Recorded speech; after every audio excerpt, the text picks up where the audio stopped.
Perfect. Excellent.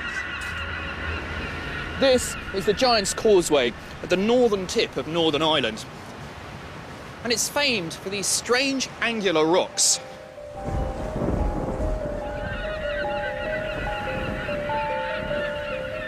There are 40,000 of them crammed into this small area of coastline.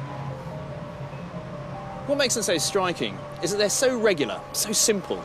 They just don't seem to fit into this rugged, natural environment.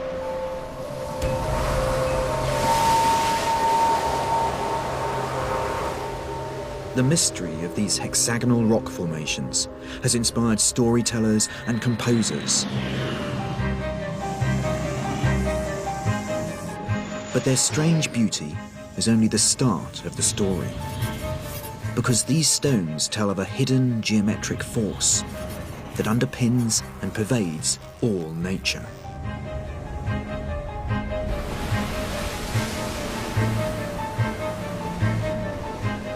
And if we can uncover that force, it will help us to explain the shape of everything. From the smallest microbe to the construction of these stones and the formation of the world itself.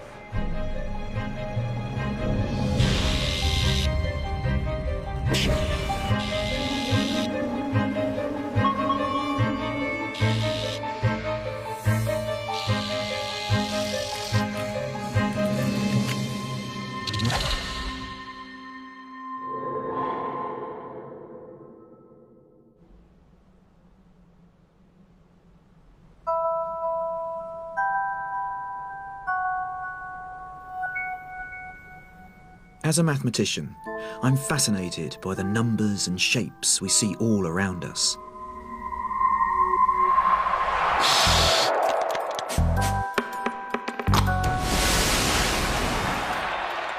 Connecting everything, from bees to bubbles,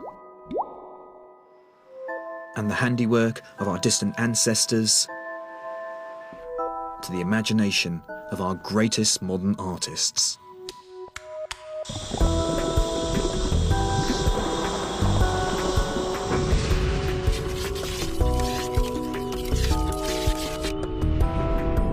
These are the hidden connections that make up the code.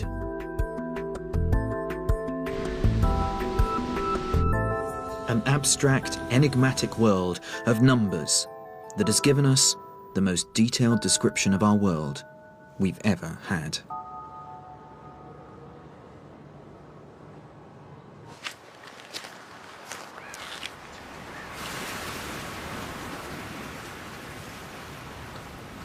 Ever since they settled here over 30,000 years ago, people have tried to explain these remarkable hexagonal columns poking out of the Irish Sea. Why are they the shape they are? And where did they come from in the first place? Legend has it that this peninsula was once home to a giant called Finn McCool.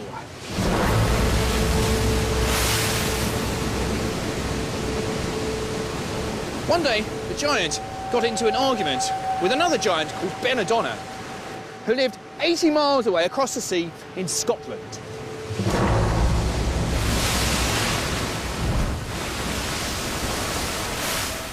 The giants hurled insults at each other, swiftly followed by a few stones, and things soon got out of hand.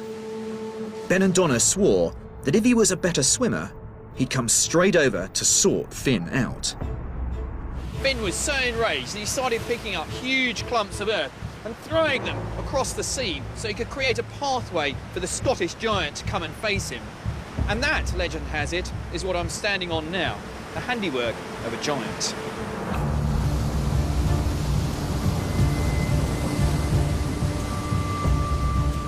It's a nice story, but the reality is even more extraordinary. Because what's written into these rocks is a fundamental truth about the universe.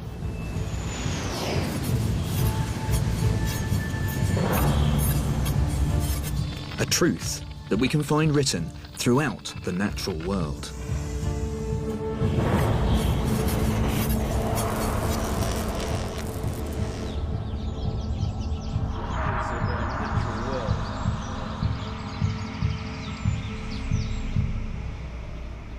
These orchards in California are the site of one of the largest animal migrations on the planet.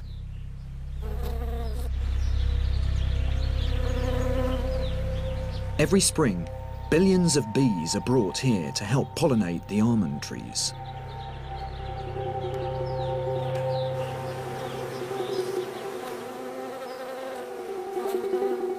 Several thousand of these hives belong to Steve Godlin.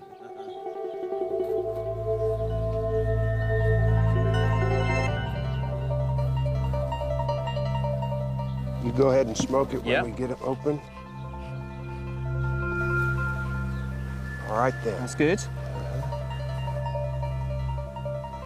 Got this glued together very tight. You want to try to get an outside one so as not to kill the queen. You don't want to kill any of them, but you No. particularly don't want to kill her. If you kill the queen, you've killed the hive. Wow. That's one of the wonders of the natural world. It's beautiful. The bee's honeycomb is a marvel of natural engineering. They have got plenty of honey. Everything they need is here. It's a place to raise their young and store their food. And it's all made from wax, a substance so labour-intensive that the bees have to fly the equivalent of 12 times round the Earth to produce a single pound of it. This almost looks man-made, manufactured. I Yeah. mean, it doesn't look like Yeah. something from the natural world. The precision, the fine straight lines that they've created Right. is extraordinary. Right, right. It's an engineering wonder for sure. Look at the, it's perfect. Yeah. Hexagons here. Yeah. It is amazing. And the hexagon is a very strong structure. The bees have made an identical pattern to the columns on the Giant's Causeway.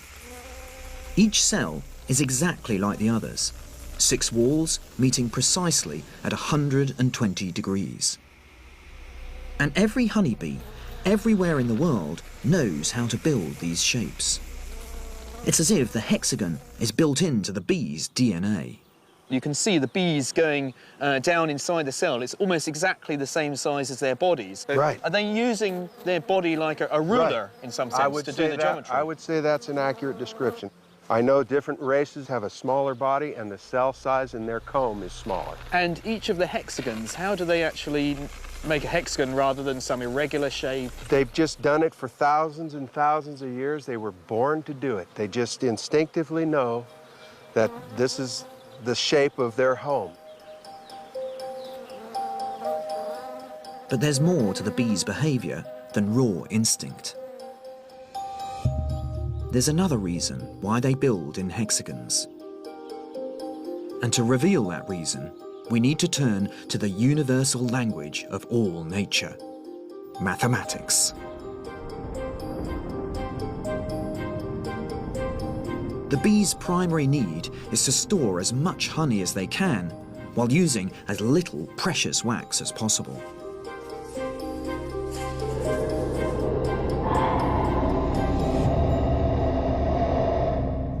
The bee's honeycomb is an amazing piece of engineering, but why have they evolved to produce this hexagonal pattern? Well, actually, they don't have too many choices. If you try to put pentagons together, for example, they just don't fit together nicely, or circles leave lots of little gaps. If they want to produce a network of regular shapes which fit together neatly, then you've really only got 3 options. You can do equilateral triangles, or you could do squares, or you can do the bee's hexagons. But why of those 3 does the bee choose the hexagons? Well, it turns out that the triangles actually use much more wax than any of the other shapes. Squares are a little better, but it's the hexagons which use the least amount of wax. It's a solution that was only mathematically proven a few years ago.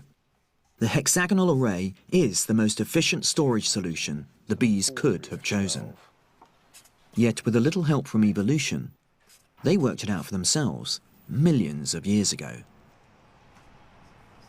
This is nature's code at work, and the bees are in tune with it. It's perfect. It's easy to see why efficiency is important to the bees. After all, it's hard work making wax. But what could be the reason for the same pattern being permanently engraved in the rock of the Giant's Causeway? The geological processes that form these columns took place over thousands of years. But to understand what happened, we need to look at structures that last for only a few seconds.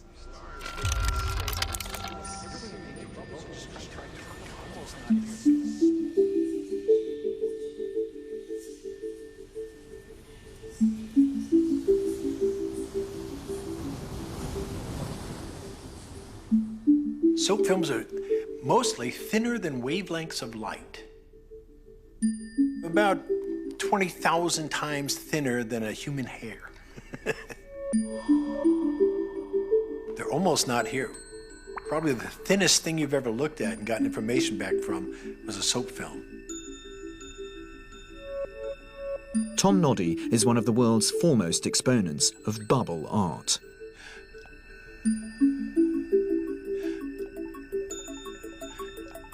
The different colors on a bubble are different thicknesses of soap film. So looking over the colors of a bubble, you're actually looking at a contour map of the surface of the bubble.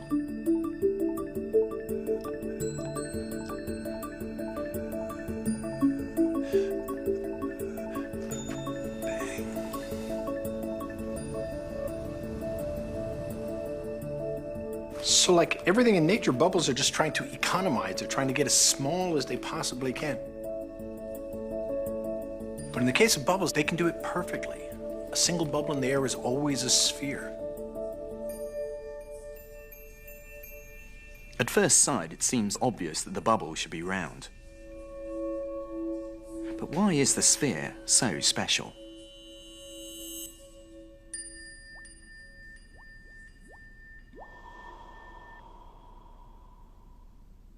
The sphere is one surface, no corners, infinitely symmetrical. Of all the shapes this bubble could be, the sphere is the one with the smallest surface area, which makes it the most efficient shape possible.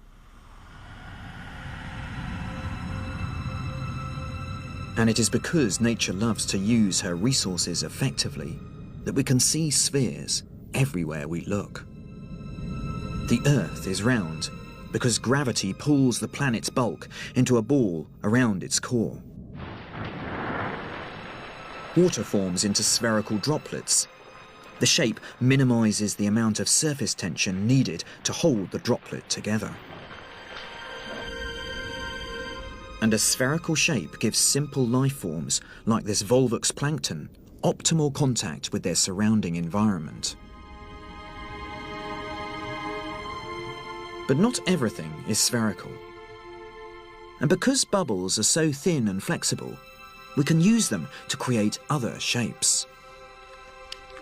So a single bubble in the air is always a sphere. But if they touch each other, they can save material for both of them by sharing a common wall. And so they do. If they can save surface area by taking advantage of their environment, they will. So when you've got just one bubble, the sphere is the most efficient shape. But as we add more bubbles, we see the geometry changing. So in this case, we've got 4 bubbles, and you can see them meeting at a point. But put a shape in the middle, we don't get a spherical bubble. We get, in fact, a little tetrahedron. With 4 faces, they're not exactly flat, they're parts of spheres. But each time, the bubbles are trying to find the most efficient shape for the arrangement of bubbles. So now we've got 6 bubbles, we've got a little cube appearing in the middle. This is nature's laws at work. The universe is always trying to find the most efficient solution it can. And as we pop them, the bubbles change, finding the most efficient, until we're left with a sphere again. It has no choice. But what's most remarkable is that those solutions are so often neat geometric shapes. Wow, That's a dodecahedron. That's fantastic. And they're almost perfect pentagons, aren't they? That's really surprising. They're not bulging really very much at all. That's right. That's right. So 12 bubbles around make 12 faces, and the most economical shape that they can make, the lowest energy, is the dodecahedron in the middle. Yep. The soap bubble reveals something fundamental about nature. It's lazy. It tries to find the most efficient shape, the one using the least energy, the least amount of space. And it appears there are fixed rules about how it finds these economic solutions.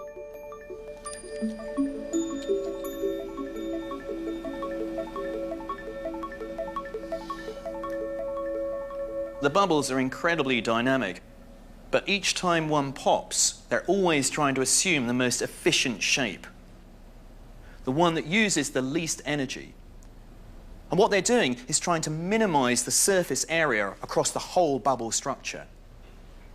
This beautifully illustrates one of the fundamental rules of bubbles, which is 3 walls of a bubble will meet always at a 120-degree angle. Wherever you are in the foam, it's the same law.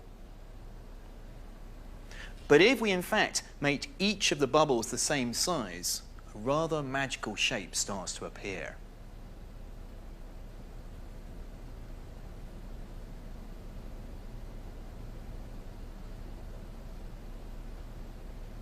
The hexagon.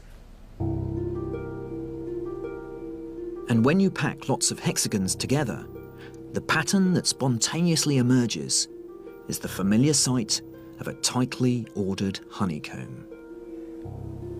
So when we see that pattern at the heart of the beehive, it is in fact echoing some of the fundamental geometric rules of the universe. It's the principles we see in bubbles that help explain where all structure comes from. And it's those same fundamental laws of shape that played out on the Giant's Causeway in the distant geological past. 50 million years ago, before there was any thought of warring giants, this area was very unstable. There was a huge amount of volcanic activity. The molten rock forced its way through the chalk beds beneath my feet and then spread out, forming a huge lava lake.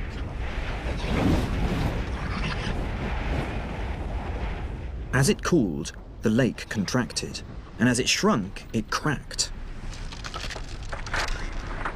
And as the cracks spread, they sought out the most efficient path through the lava, which turned out to be this neat hexagonal pattern, leaving this monument to the order and economy of nature.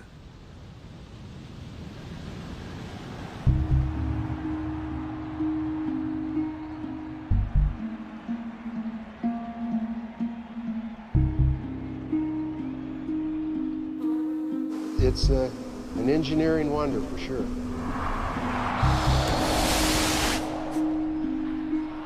The code reveals itself where you would least expect it. It defines the shape of honeycomb. They've just done it for thousands and thousands of years. They were born to do it. And it forms Ulster's epic coastline. They just don't seem to fit into this rugged, natural environment. Finn McCall. And it appears in the lazy efficiency of a soap film. About 20,000 times thinner than a human hair. These natural codes are so fundamental that they've been appropriated by artists and architects to shape the modern world. So this is the Olympic Stadium that was built in Munich in 1972. Also scene of a rather famous victory for England, a rare one, 5-1 to us against Germany. It's really stunning, but I'm quite surprised at how insubstantial it feels. It feels that it could blow away in the wind. But it's got those features that you expect in nature, kind of very elegant, but rather delicate feel to it. Looks almost more like a cobweb than a man-made structure.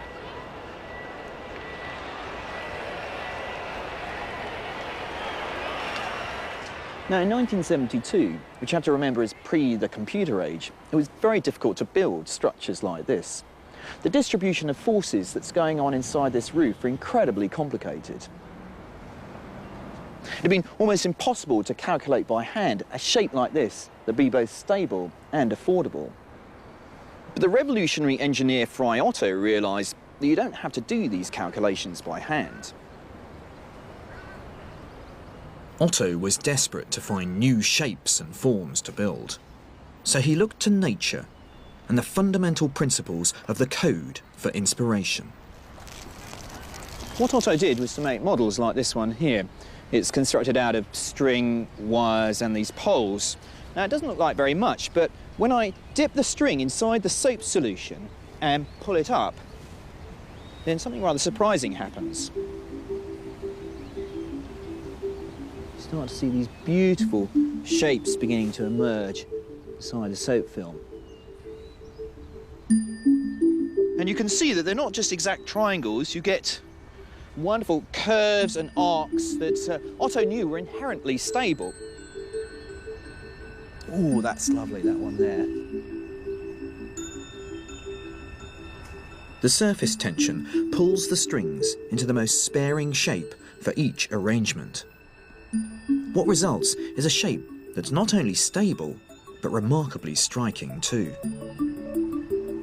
So he could make copies of these shapes, make small little models, which would then be used to construct the groundbreaking structures you see behind me.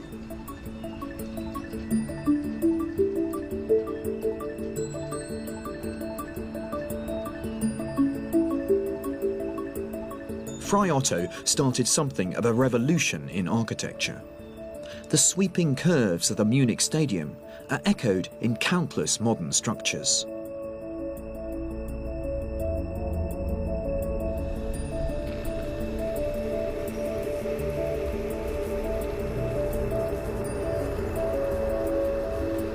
And although Otto discovered the mathematical and aesthetic beauty of the code in the 20th century, there's evidence that this obsession with form stretches back thousands of years.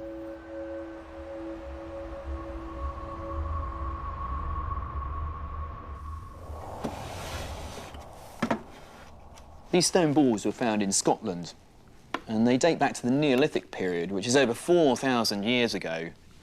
They sit very beautifully in the hand. They found hundreds of these balls, but it's not really clear what they were used for. It's a bit of a mystery. But now imagine the amount of work that's gone into making these shapes. For example, this one here has got 4 different faces arranged in a beautifully symmetrical manner. This one here is 6 faces, a bit like a cube. And you can see some of them are really intricate. This one's got, I don't know how many nodules on there. Some of them have got up to 160 different nodules. But these stones really show an obsession with symmetry and regularity already thousands of years ago.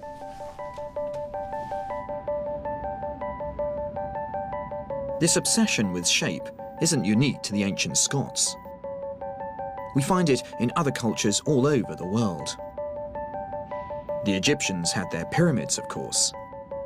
But it was the Greeks who first took this innate fascination with shape and turned it into a subject of its own. They believed that by understanding its principles, they could describe the whole world. And they gave a name to this new idea, one which meant measuring the earth. They called it geometry. The mainstay of Greek geometry was the discovery of 5 perfect shapes now called the Platonic solids, after the Greek philosopher Plato, who believed these were the building blocks of nature. So we've got the tetrahedron with its 4 faces, the cube with its 6 faces, the octahedron with its 8 faces, the dodecahedron 12 faces, and the most complicated shape of all, the icosahedron with its 20 faces. Today, these are more commonly known as dice.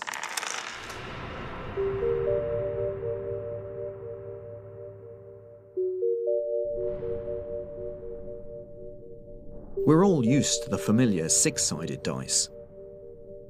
But these 4 other shapes have also been used as dice for centuries. What makes them perfect for the job is that they are so regular. The faces of each are all the same shape, all meet at the same angles. It means that there's no way of telling one end from another, and that they are equally likely to land on any face.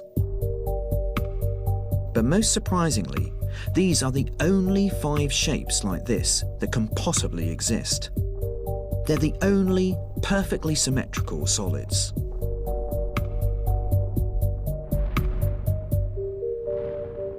It's this almost magical symmetry which made the Greeks believe that these shapes were so important.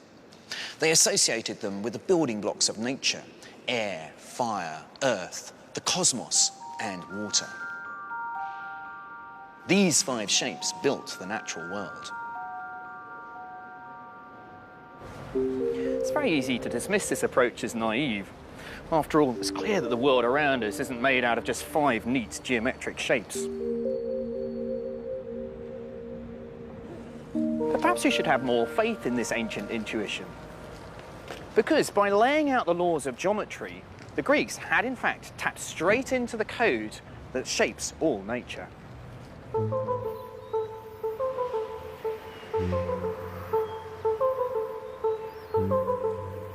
It turned out that the Greeks were right about their shapes, but they couldn't have known it, because the world that is actually governed by their laws of geometry was completely invisible to them. We can find traces of it deep underground. This is the Merkers potash mine in the heart of what used to be East Germany.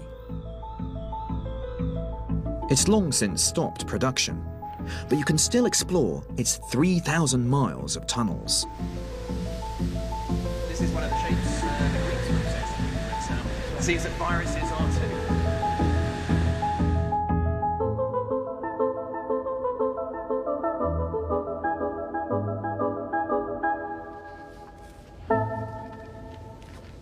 Stunning, my God. I've never seen anything like this. In fact, I think this is the only one like this in the world. It's absolutely amazing. It just goes on and on down through the cave. The cave is full of perfectly cubic crystals that mirror the geometric precision of the Platonic solids. These cubes are amazing. I mean, look at that. The surface there is perfectly flat, and if you run your finger down the edge here, it's so sharp, comes down to this precise right angle. I mean, an architect would be happy with that kind of precision. Doesn't look real. Even if you look inside, you can see just all the cracks are right angles and geometric shapes. Totally surreal. Actually, this isn't anything particularly special. This is just sodium chloride, which we know as salt. This is what you stick on your chips. But, I mean, you don't generally see salt as big a cube as this one here. How these crystals were able to form with such perfect precision was a mystery until just over 100 years ago, when X-rays were discovered.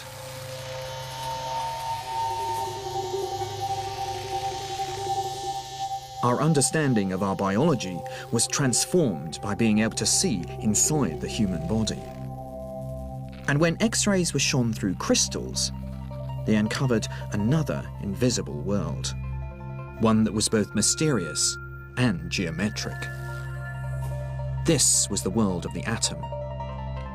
And these neat symmetrical images, called diffraction patterns, can reveal how individual atoms were put together to form the crystals in this cave. Essentially, you've got to think of these a bit like shadows, just in the same way as an X-ray of my hand is a shadow of the bones underneath the skin. This is a shadow of the billions of atoms contained inside the crystal. Now, it's a little bit more complicated than that, but essentially these are 2D projections of the 3D structure inside this crystal. So now we can analyse these patterns and work out exactly how the atoms are arranged inside the salt. And there is only one possible arrangement of these atoms that can produce patterns like these. And it too, unsurprisingly, is a cube. This is a model of the structure of salt. Now, these gold balls are the sodium atoms, and the green ones are the chlorine atoms. And it's this atomic symmetry which explains why we're seeing such symmetry in these huge, great big crystals. But instead of just 3 atoms lining themselves up in this model, we've got billions and billions of sodium and chlorine atoms arranging themselves rigidly to create these perfect cubes.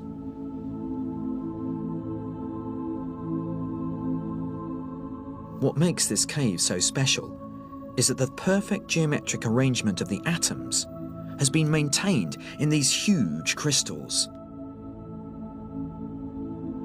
They're a window into nature, and how it's governed by the laws of geometry at the most fundamental atomic level.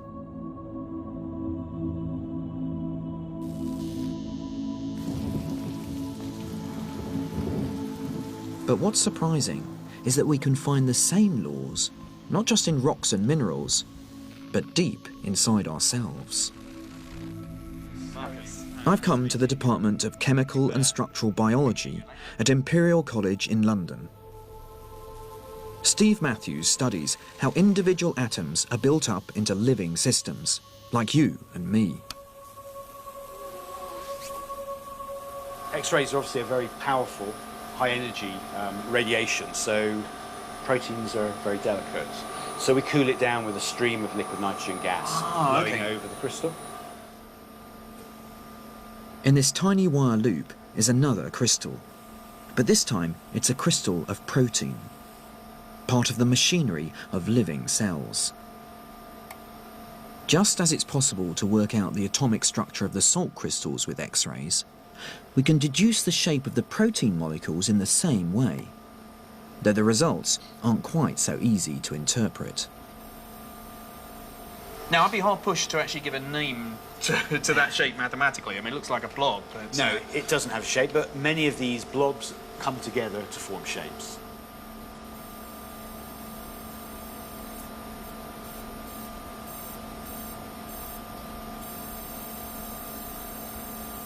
So there's a huge amount of structure and symmetry in this protein. Oh, yeah, definitely. Yeah, and that's amazing. We've got a cylinder now. This is a real surprise to see geometry at work inside our bodies. But evolution is, creates a very efficient process. So symmetry is a very efficient way of building, these types of structures. So by a process of evolution, the biology has discovered that before us, yeah. the geometry gives it the best shapes. Yeah, that's right. But if you really want symmetry, then we can move over to a virus particle. This is... Now, I recognise that. That's an icosahedron. Yeah, that's an icosahedron. This is one of the shapes the Greeks were obsessed with, but that's right. It seems that viruses are too. That's right. It's very striking, because the physical world, you somehow expect maybe salt crystals to be symmetric, but the biological world, everyone considers rather a messy one, but this is not messy at all. This is beautiful.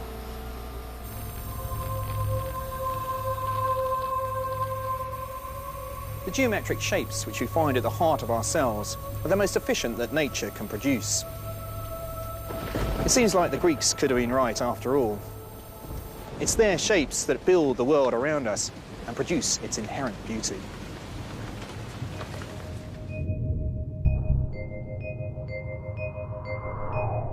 An obsession with symmetry and regularity. The code dictates some shapes through efficiency, Building blocks of nature. and others by providing frameworks for the tiniest particles there are. This is nature's code at work. Beautifully in the hand. What the Greeks discovered in mathematical theory is to be found at the heart of nature, from crystals to viruses. It all seems very neat. Now, I recognise that. That's an icosahedron. I think this is the only one like this in the world. But our world isn't filled with precise geometric shapes. It seems random, disordered.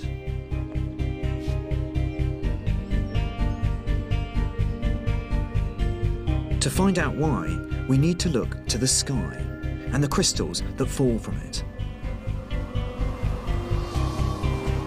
Snowflakes assemble themselves in the heart of frozen clouds and fall to Earth in a dazzling display.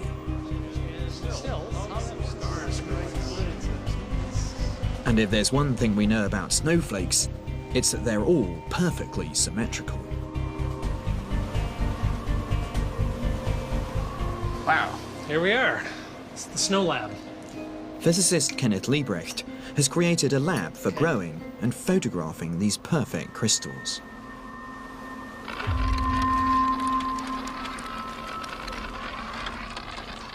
It's a cold chamber. It's actually cold on the bottom, very cold, about -40 on the bottom and about +40 on top. So in some sense, this machine is trying to replicate what happens inside a snow cloud. In a sense, that's right. I mean, it's not hard to grow ice crystals. All you need is cold and water.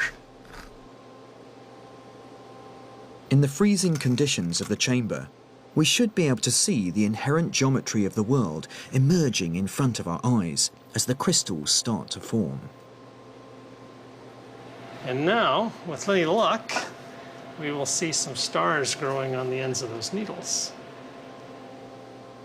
As the temperature drops, billions of water molecules coalesce out of the vapor, spontaneously arranging themselves into these 6 pointed patterns. At least, that's the theory. But the reality turns out to be very different. As Ken found out, even in laboratory conditions, it's almost impossible to grow perfect snowflakes. I don't think any of these are symmetrical, so no, not a single one. Look at that. What's the chance of getting a perfectly symmetrical snowflake inside here? The really beautiful photogenic snowflakes are really about 1 in a million. I mean, they're Really? Wow. sometimes they've got 5 sides or 3 5 sides. sides? Oh, no. or 3, or sometimes you get a blob. It's a little hard to see, but this mess here is one funny-looking snowflake. We do tend to think of the snowflake as something which is beautifully symmetrical, but actually that's just some idealized notion, and the reality is that they're actually much more complex and irregular than we think they are. At the molecular scale, it's quite perfect, but as the crystal gets bigger, Yeah. the atoms don't hook on always exactly the right way, so when it grows, how it grows depends on the environment, the temperature and the humidity.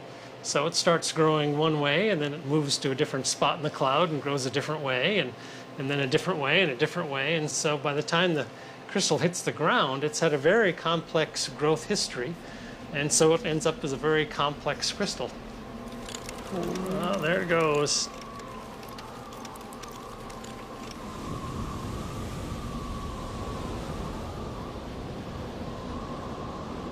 It seems that you can only come so far in trying to describe the world with simple geometry. You can see it at work in the salt crystals in the crystal cave, but in truth, that's one of the very few places in the world where you'll find such crystals. The bees use simple geometry to make their honeycomb, but they've evolved to perform that task over many thousands of years. And it's only occasionally that you'll ever find a purely symmetrical snowflake. Because although everything is formed from tidy geometry at the atomic level, that underlying order falls apart amid all the competing forces of our chaotic world. Even the Giant's Causeway isn't really a neat hexagonal array. It's almost there, but amongst the hexagons, there are pentagons, 7-sided columns, even a few with 8 sides. That network of perfectly interlocking hexagons just doesn't exist. The world clearly isn't just built from simple geometric shapes. The movement of the sea and the flow of the waves are far too complicated to explain in these terms. It's difficult to imagine how we could ever find a code to explain all this complexity.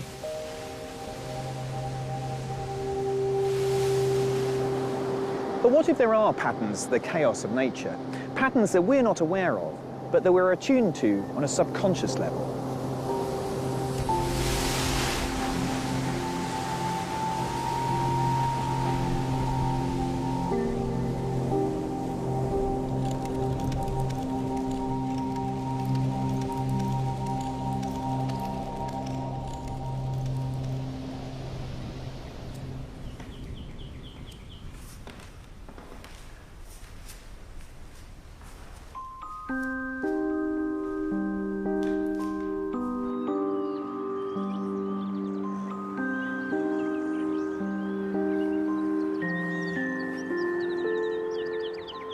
This barn was home to one of the artistic revolutions of the 20th century.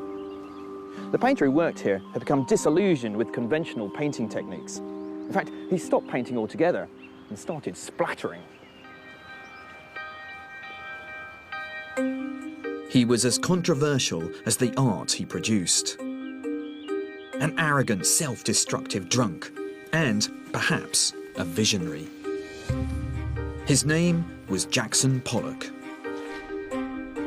The floor, you can still see, is covered in paint. What Pollock would do is to lay a canvas out on the floor. And then, often intoxicated, he would drip and flick the paint all over the surface. He'd come back week after week, adding more and more layers, more and more colours.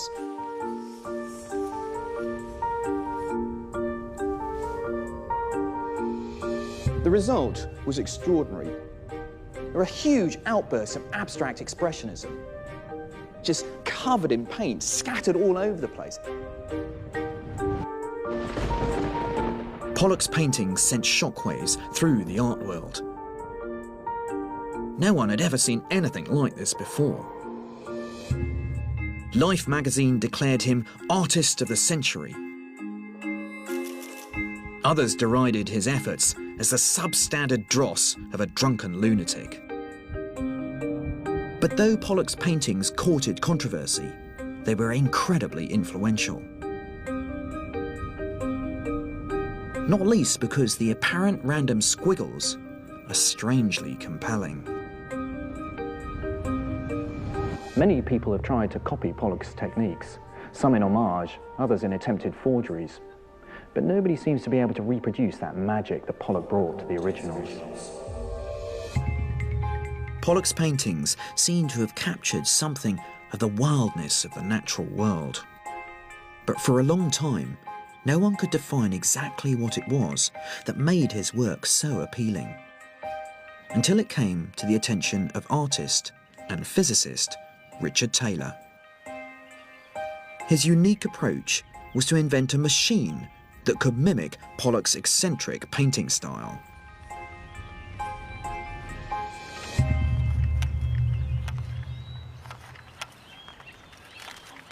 It's all based on this apparatus called the Pollockizer. The Pollockizer? That's lovely. Now, what it is essentially, though, is what's called a kicked pendulum. And as you know, a basic pendulum is very, very regular, like a clock. But at the top here, what you've got is a little device that can actually knock the string as it's swinging around. And that induces a very different type of motion called chaotic motion. So this would be like Pollock's hand. This would be what he'd be trying to achieve with that sort of off-balance painting that we do. Absolutely. So they're very similar processes. It's very effective. By recreating his technique, the Pollockizer is able to mimic one particular aspect of the artist's work. And that is that it appears more or less the same, no matter how closely you look. You keep on seeing these patterns unfolding in front of you. And with a Pollock painting, all of those patterns at different size scales look the same. This is a property known as fractal. So if I took pictures at these different scales and showed them to somebody, in some sense they wouldn't be able to tell which one was the close and which one was far away. Absolutely. So as long as you can't see that canvas edge, then you have no idea whether you're standing 30 feet away or 2 feet away. They'll both have exactly the same level of complexity. More than any other painter, Jackson Pollock was able to consistently repeat the same level of complexity at different scales throughout his paintings. The fractal quality of his work appeals to us because despite seeming abstract, it actually mirrors the reality of the world around us. When we started to actually analyse the buried patterns in there, this amazing thing emerged. Deep down hidden in there is this level of mathematical structure. So it's this really delicate interplay between something that looks messy and chaotic, but actually it has structure and some underlying code hidden inside it. Absolutely, and you can see it not only in his paintings, but you see it everywhere. You know, like a tree outside, you look at the tree from far away, you see this big trunk with a few branches going off. Superficially, they look cluttered and they look incredibly complex, but your eye can sense that there's a sort of underlying mathematical structure to it all. Pollock was the first person to actually put it on canvas in a direct fashion that no other artist has ever done. It really is the basic fingerprint of nature. And that's what's most fascinating about Pollock's art. In creating works devoid of conventional meaning, he had in fact stumbled across something fundamental. Because fractals are how nature builds the world. Clouds are fractal because they display the same quality. Giant clouds are identical to tiny ones. And it's the same with rocks. From appearances, you can't tell if you're looking at an enormous mountain or a humble boulder. And then there are living fractals, like this tree. It's quite easy to see how fractal it is, because if you take one of the branches, it looks remarkably like a small version of the tree itself. And if you look at the twigs coming off the branch, they have the same shape. So you see the same pattern appearing again and again at smaller and smaller scales. And trees also demonstrate the great powers of fractal systems. Their great complexity stems from very simple rules. Now, the reason the tree makes this shape is because it wants to maximise the amount of sunlight it gets. Very clever, but also very simple, because you just need one rule to create this shape. What the tree does is to grow, then divide, grow, then divide. And by using this one rule, we get this incredibly complex shape we call a tree.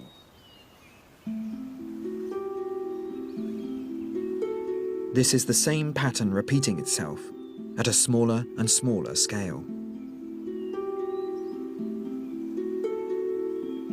It's a rule that's easy to test.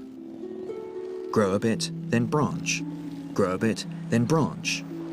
And before our eyes, a mathematically perfect tree appears. But just as you never get a perfect snowflake, you never get a perfect tree either. But allow for some natural variability, different growing seasons, the wind, an occasional accident, and the result is a very real-looking tree.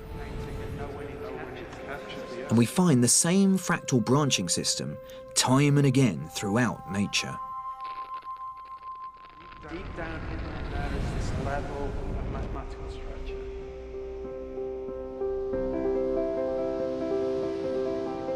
This idea that the patterns of nature may be inherently fractal was pioneered in the 1970s by French mathematician Benoit Mandelbrot. This is his most famous creation, the Mandelbrot set. Its systems of circles and swirls repeats itself at smaller and smaller scales forever.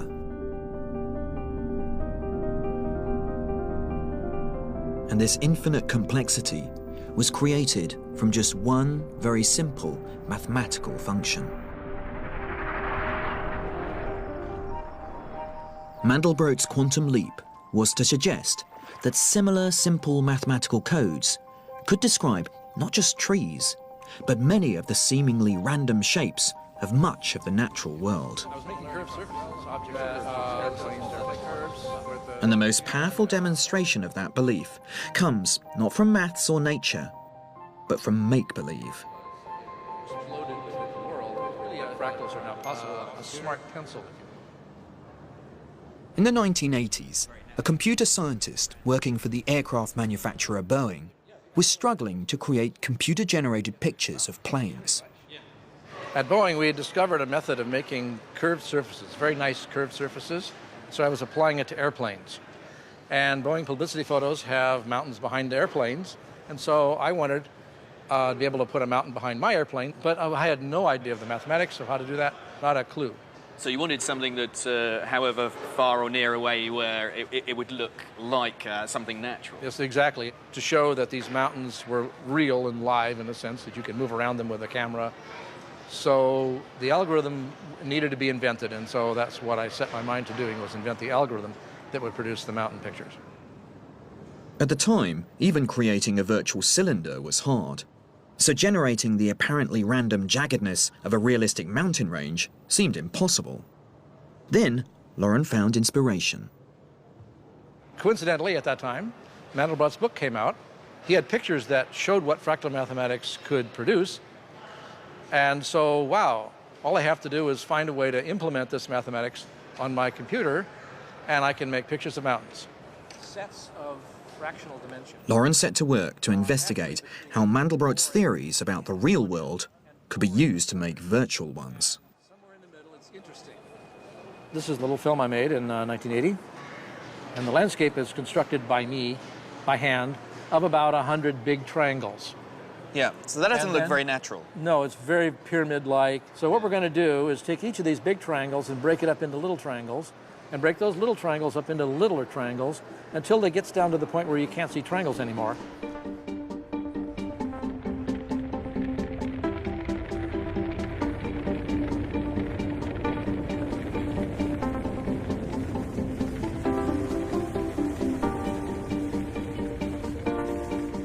What Loren had realized was that he could use the maths of fractals to turn just a handful of triangles into realistic virtual worlds. We turn the fractal process loose, and instantly it looks natural. We went from about 100 triangles to about 5 million. And there it is.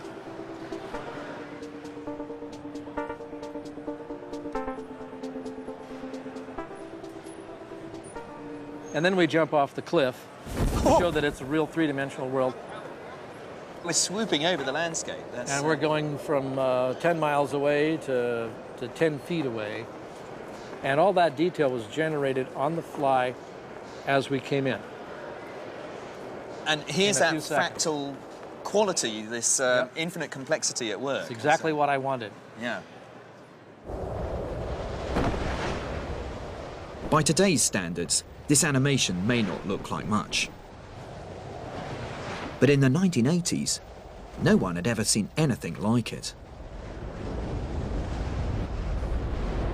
If you did that by hand, to do that frame by frame, taking you 100 years. 100 years, and this took to generate. It took about 15 minutes per frame on a computer that's about 100 times slower than my phone. That one short film changed the face of animation and revolutionized Hollywood. Loren went on to co-found Pixar, one of the most successful film studios in the world. Cars, monsters, and of course toys owe their existence to the code, an empire built on the power of fractals.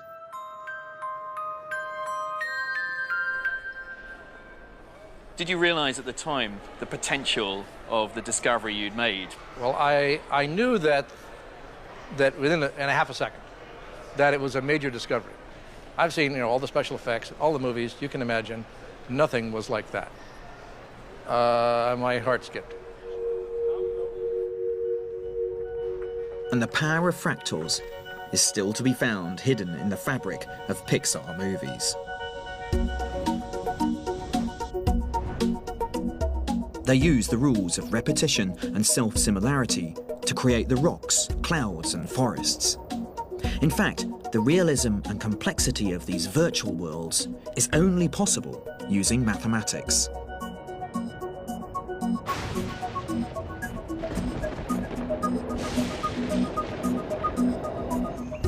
Fractals are everywhere in these movies. They generate the texture of the rocks, and they bring the jungle alive. That these pretend worlds are so realistic demonstrates the power of maths to describe the complexity of nature. They are evidence that we have glimpsed the code that governs the shape of the world. But that code is a complicated one. If we want to understand the shape of the world, then we need to recognise the simple geometry of form at work at the most basic level. We need to understand that the universe is lazy, and that it will always seek out the most efficient solution. That at the atomic level, the world is structured around strict geometric laws that were first recognised by the Greeks thousands of years ago.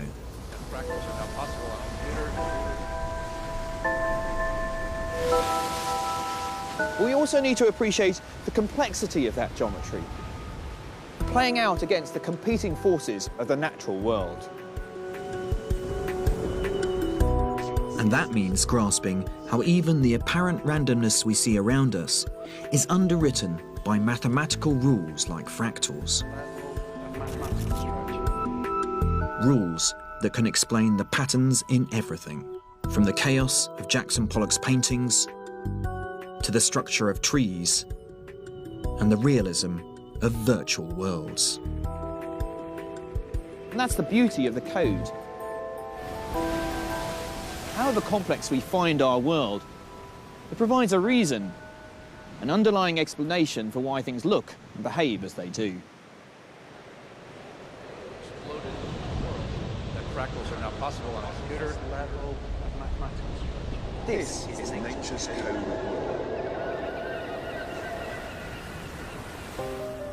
Go to bbc.co.uk/code to find clues to help you solve the code's treasure hunt.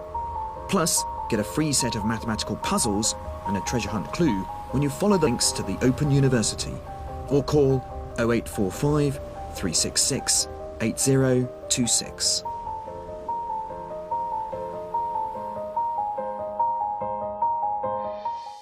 And the final part of the code is here on BBC HD next Wednesday at the same time. Next this evening, exploring Pompeii with Professor Mary Beard.